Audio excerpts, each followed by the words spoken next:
Bienvenue. Aujourd'hui, on va s'intéresser au vrai parcours du combattant d'une crème hydratante. Bonjour. Mais attention, pas sa création en labo. Non, non, son voyage pour arriver sur une étagère à Paris, à New York ou à Dubaï. C'est tout l'univers de la cosmétique en marque blanche. Un système fascinant. Oui, qui permet à n'importe qui, une influenceuse ou une grande marque, de lancer sa propre ligne de soins sans avoir à construire une seule usine. Mais ce qui ressort vraiment des documents qu'on a analysés, c'est que chaque étape est un obstacle. La question centrale, c'est comment on survit à ce labyrinthe des réglementations internationales.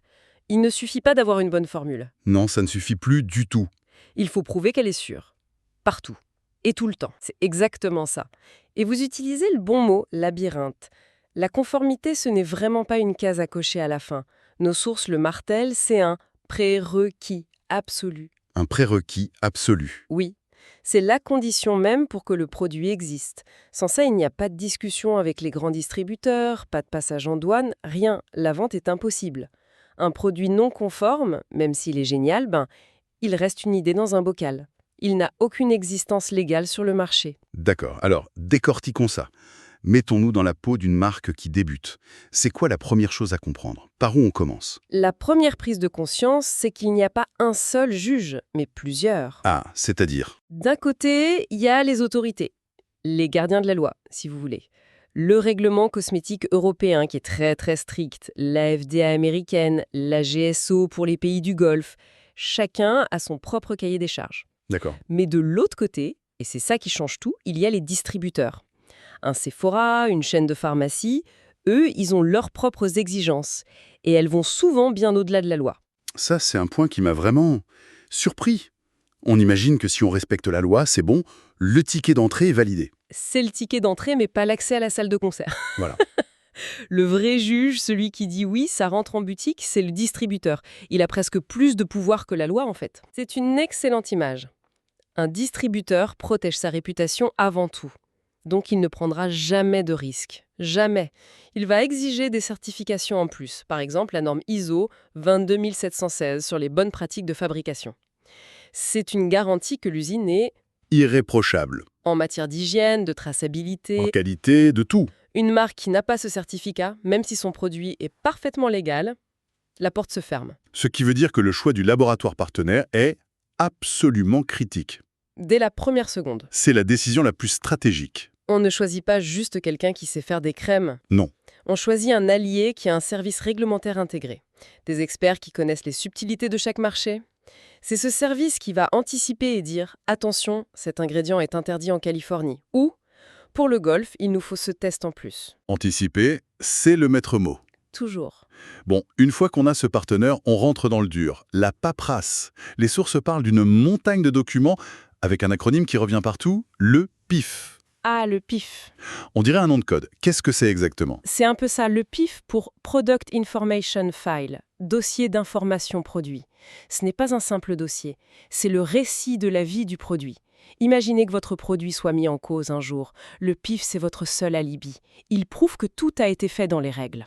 D'accord, il y a tout dedans? Tout, la formule exacte, au milligramme près, les certificats de chaque matière première, les tests de stabilité et surtout, le rapport final sur sa sécurité.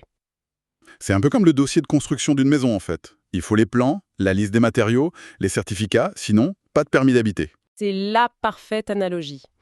Et ce dossier doit être conservé 10 ans après la fin de la commercialisation. 10 ans. Oui. Et dans ce dossier de construction, il y a la pièce maîtresse, le CPSR, le rapport sur la sécurité du produit. Celui-là, il est signé par un toxicologue certifié.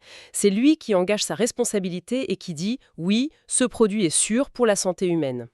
Sans cette signature, le PIF ne vaut rien. D'accord, le dossier est complet, l'expert a mis son tampon, on peut enfin commencer à produire. Pas tout à fait. Il reste une dernière étape en Europe, une formalité numérique, mais capitale.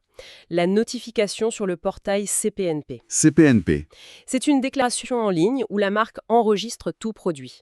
Formule, étiquette, ce portail est accessible aux autorités sanitaires et surtout aux centres antipoison. Ah ouais, d'accord. Pour la transparence. Pour la santé publique. Si quelqu'un appelle en urgence, un médecin peut voir la composition exacte en quelques secondes et réagir. Logique. Bon, une fois que toute cette architecture est en place, on passe au produit lui-même, les tests. Oui, la phase de test, très rigoureuse.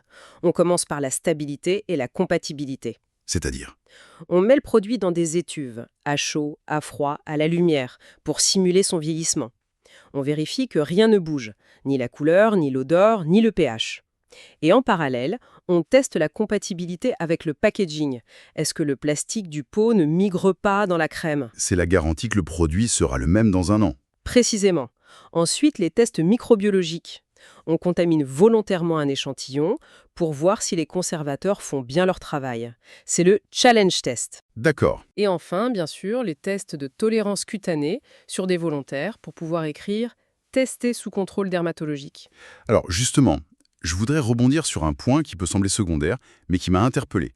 Le contrôle sensoriel. Ah oui, Là, on ne parle plus de sécurité, mais de plaisir. La texture, le parfum. c'est devenu un critère non négociable. Les sources le qualifient d'élément différenciant clé. C'est fou. Mais c'est logique. Dans ce marché, beaucoup de formules de base se ressemblent. Qu'est-ce qui fait la différence? C'est l'expérience. La crème pénètre vite, elle ne laisse pas de film gras, son odeur est agréable, Et ça, c'est testé aussi sérieusement que le reste. aussi sérieusement. Un produit peut être parfait sur le papier, s'il est désagréable à l'application, il sera recalé par les équipes du distributeur. C'est certain. Et j'imagine que cette exigence s'applique aussi à ce qui entoure le produit, le pot, l'étiquette. Ce n'est pas juste du design. Surtout pas. L'étiquette est un document légal. Le règlement européen est d'une précision chirurgicale. Le nom du responsable, la liste INC, la contenance, le numéro de lot, la période après ouverture. Si vous oubliez une seule mention, C'est le blocage en douane. exactement. J'ai un exemple d'une jeune marque qui a vu tout son stock bloqué des semaines parce que le pays d'origine manquait sur l'étui. Ça a failli couler leur lancement. Et pour vendre à l'international, ça se complique encore, j'imagine. Bien sûr, il faut traduire dans la langue de chaque pays, c'est une obligation.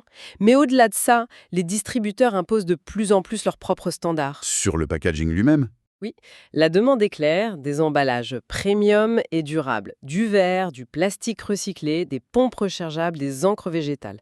La durabilité n'est plus une option, c'est un critère de sélection. d'accord. Donc le produit est parfait, l'emballage aussi, tout est en règle, on lance. Et c'est bon, le parcours est terminé. Pas du tout, non, non. C'est là que la surveillance commence. Ah bon? Le produit est sur le marché, mais il reste sous observation. Et il faut être prêt pour deux types d'audits. D'abord, les audits réglementaires.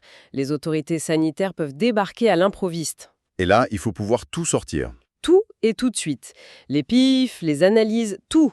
Et ça, c'est la police officielle. Mais les sources disent que les distributeurs ont leurs propres enquêteurs. C'est tout à fait ça. Avant de référencer une marque, les équipes qualité des grandes enseignes font leurs propres audits. Elles vérifient la traçabilité, le stockage, la cohérence du discours marketing. C'est un examen de passage. Ce qui veut dire qu'il ne faut jamais baisser la garde. La réglementation, ce n'est pas une photo à un instant T. Non, c'est un film qui continue. C'est le concept de veille réglementaire continue. Les règles changent tout le temps, un ingrédient autorisé aujourd'hui peut être restreint demain, un bon laboratoire doit anticiper ça, alerter la marque et être prêt à reformuler si nécessaire. C'est un travail sans fin. Finalement, quand on met tout ça bout à bout, ça ressemble à une course d'obstacles, incroyablement complexe. Comment une marque peut transformer cette contrainte en avantage? C'est la conclusion la plus stratégique, je pense. La conformité ne doit pas être une charge subie en silence, elle doit être revendiquée. Comme un argument de vente. Exactement. Affiché conforme au règlement CE 1223-2009, ce n'est pas du jargon, c'est un message. Ça dit aux distributeurs, nous sommes des pros, faites-nous confiance. Et ça dit aux clients, ce produit est sûr et transparent, la rigueur devient une preuve de qualité. C'est un pilier du storytelling de la marque. Donc, si je résume, le succès, ce n'est pas juste une bonne idée ou un bon marketing. C'est une architecture de conformité invisible mais solide. C'est ça. Du choix du labo qui connaît les règles du jeu mondial, à la construction d'un pif blindé, jusqu'à la surveillance de tous les instants. Absolument. Et si on prend un peu de hauteur, on voit que dans un marché saturé, la confiance, c'est la monnaie la plus précieuse. Et une conformité irréprochable, c'est le chemin le plus direct pour la construire. C'est du concret, pas juste des promesses. Une dernière pensée pour conclure, Evelyne? Oui, une question qui ouvre la discussion. On a beaucoup parlé de la mise en conformité avant le lancement. Oui. Mais ça soulève un autre problème, peut-être encore plus complexe. Que se passe-t-il quand un produit est un best-seller, installé depuis des années, et qu'une nouvelle loi interdit soudainement un de ses ingrédients clés? Ah oui. On passe de la gestion de projet à la gestion de crise. Ça pose toute la question de l'agilité, de la rapidité de reformulation, un défi permanent, non pas pour les nouveaux venus, mais pour les marques établies